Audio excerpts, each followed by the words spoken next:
Hallelujah. प्रभु यीशु मसीह के मधुर नाम से मैं आप सबों को स्वागत करता हूँ। आज की मेडिटेशन के लिए हम देखेंगे जो पहला कुरिन्थियों उसका चैप्टर 14 और वर्स 4। जो अन्य भाषा में बातें करता है वह अपनी ही उन्नति करता है, परंतु जो भविष्यवाणी करता है वह कलीसिया की उन्नति करता है। मैं आपको आज टंग्स के बारे में बताऊंगा, अन्य भाषाओं के बारे में बताऊंगा कि ये अन्य एक भाषा है जो परमेश्वर की वरदान है। और अन्य भाषा बहुत जरूरी है एक आत्मिक जीवन की उन्नति के लिए। बहुत बार ये होता है कि हम मसीह में चलते हो और गिर जाते हैं क्योंकि हम एक पहिए से चलते हैं। जब हम अन्य भाषा में प्रार्थना करने लगेंगे, जब अन्य भाषा में आप प्रार्थना करने लगोगे, डे बाय डे गैर भाषा में प्रार्थना करने लगोगे, तब आपकी आत्मिक उन्नति होगा। जब आप अपनी आत्मिक उन्नति कर पाओगे तब प्रभु के साथ आप जुड़ पाओगे। आप उसके बाद आप क्या होगा कि परमेश्वर के लिए काम कर पाओगे, परमेश्वर के लिए आप उठ खड़े हो पाओगे। तो आज मैं गैर भाषा के बारे में बताऊंगा कि गैर भाषा क्यों जरूरी है। एक जीवन के लिए जैसे खाना पीना बहुत जरूरी है, पोषण जरूरी है, विटामिन जरूरी है, वैसे अन्य भाषा आत्मिक जीवन के लिए बहुत जरूरी है।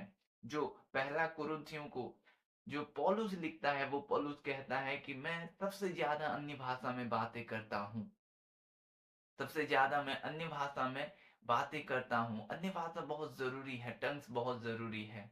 आप गैर भाषा में बातें करें। एक दो घंटा जब आप गैर भाषा में प्रार्थना करोगे, देखोगे सिचुएशन बदलने लगेगा, आपके परिवार की सिचुएशन बदलने लगेगा, आपकी सिचुएशन बदलने लगेगा। और अन्य भाषा एक वरदान है जो परमेश्वर की ओर से है। हालेलुया। तो अन्य भाषा में अगर आप बातें करोगे, अन्य भाषा में प्रार्थना करोगे, पहले जब हम पवित्र आत्मा में भर जाते हैं, पवित्र आत्मा के नौ फल होते हैं, तो वैसे ही पवित्र आत्मा के द्वारा हमें वरदान भी मिलता है। जैसे चंगाई का वरदान हो गया, भविष्यवाणी का वरदान हो गया, गैर भाषा का वरदान हो गया, गैर भाषा के अनुवाद करने की वरदान हो गया। ये वरदान है। तो ये वरदान से अन्य एक भाषा है जो वरदान है, जो परमेश्वर देता है, गिफ्ट है। उसको आपको यूज करना है, उसको आपकी आपकी आत्मिक उन्नति के लिए आपको यूज करना है। जैसे आप दुर्बल हो जाते हैं आत्मिक जीवन पे, कई बार हमें प्रार्थना करने में मन नहीं लगता, कई बार हम प्रार्थना के लिए हम बैठ नहीं पाते हैं। जब आप अन्य भाषा में प्रार्थना करोगे, जब आप अन्य भाषा में प्रार्थना करना स्टार्ट करोगे, जब आप अन्य भाषा में डे बाय डे प्रार्थना करोगे, तब आप देखोगे कि आपकी आत्मिक उन्नति हो रहा है। हालेलुया। और वचन में साफ रीति से कहा गया है कि अन्य भाषा सिर्फ आपके लिए उन्नति के लिए, दूसरे के लिए नहीं, सिर्फ आपकी उन्नति के लिए, आपकी आत्मिक जीवन की उन्नति के लिए। बैठे घुटने में आए, बैठे प्रभु से अन्य भाषा से बातें करें, क्योंकि अन्य भाषा में आत्मा गुड़ बातें बताती है, जो गुड़ बातें से प्रार्थना होती है, जो हमारा बुद्धि समझ नहीं पाता, लेकिन अन्य भाषा में प्रार्थना वो भेदों की बात परमेश्वर के द्वारा परमेश्वर को परमेश्वर को बताया दिया जाता है, जो परमेश्वर की आत्मा बताता है। हालेलुया। अगर आप गिफ्ट पाए हैं अन्य भाषा की, तो आप बोलना स्टार्ट करें, अन्य भाषा में प्रार्थना स्टार्ट करें। ये अन्य भाषा बहुत जरूरी है, टंग्स बहुत जरूरी है। आप गैर भाषा में कितने देर प्रार्थना करते हैं? क्या आप में गैर भाषा मिला है आपको वरदान रूप में? अगर नहीं, तो बिलीव करें, परमेश्वर आज आपको गैर भाषा में भरने वाला है। हालेलुया। तो आज हम जो देख रहे हैं कि अन्य भाषा के बारे में, अन्य भाषा एक बहुत जरूरी है। अगर जरूरी नहीं होता तो परमेश्वर उसको वरदान के रूप में नहीं देता। बहुत लोग सोचते हैं अन्य भाषा कि एक जैसे कि बड़बड़ाना होता है, नहीं, बड़बड़ाना नहीं होता। अन्य भाषा, कई भाषा पृथ्वी में है, तो ऐसे ही अन्य भाषा भी एक भाषा है जो हमारी बुद्धि समझ में नहीं आता।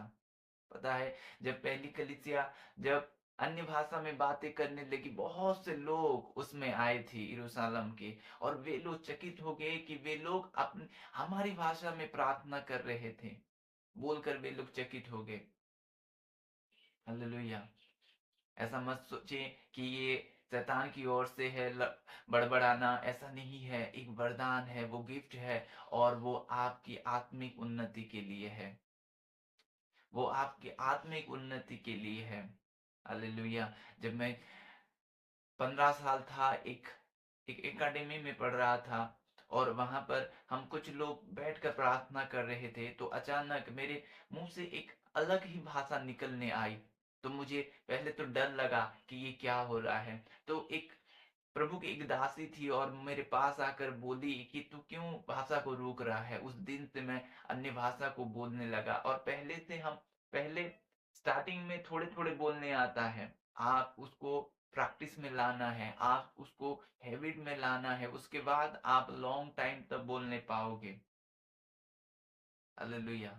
आप लॉन्ग टाइम तक बोलने पाओगे। ये कैसे बोलना है आपको मैं बता चुका हूँ। हालेलुया। तो और अन्य भाषा एक वरदान है। आइए मैं आपके लिए प्रार्थना करूंगा कि आप अभी इस समय परमेश्वर आपको भाषाओं, अन्य भाषा के गिफ्ट में भरे। बिलीव करें, परमेश्वर आप पर कार्य करेगा। धन्यवाद हो स्वामी। प्रभु जी आप अनुग्रह में बढ़ाएं खुदावन। प्यारे पिता, प्रभु मैं आपके लोगों के लिए प्रार्थना करता हूँ खुदावन। उनको प्रभु अन्य भाषा में भरने लगे खुदावन। प्रभु वे टंग्स में बातें करने लगे प्रभु जी। उनका आत्मिक उन्नति हो खुदावन, ऐसा अनुग्रह करें। प्यारे प्रभु जी, उनको आप प्रभु जी आपकी भाषा से भरे खुदावन। प्रभु गिफ्ट में भरे खुदावन प्रभु जी, और हर एक वरदान से भरे खुदावन, ताकि प्रभु जी वे आपकी प्रभु सेवकाई में हाथ बढ़ा सकें खुदावन, ऐसा अनुग्रह करें। उनके जीवन पर प्रभु जी आपकी महिमा हो। हर एक बंधन टूटे यीशु नासरी के नाम से प्रभु जी आप अनुग्रह करें खुदावन। प्रभु जी जो थक गए हैं, जो निराश हैं, हे खुदावंद ऐसे लोगों के लिए मैं विनती करता हूँ कि वे उठ खड़े हों प्रभु जी। वे प्रभु जागरूक हों, वे चंगे हो जाएं खुदावंद। प्यारे पिता आपकी महिमा हो आपके लोगों के बीच में खुदावंद। प्यारे प्रभु जी आपकी स्तुति हो राजा, यीशु नासरी के नाम में। आमीन। God bless you all.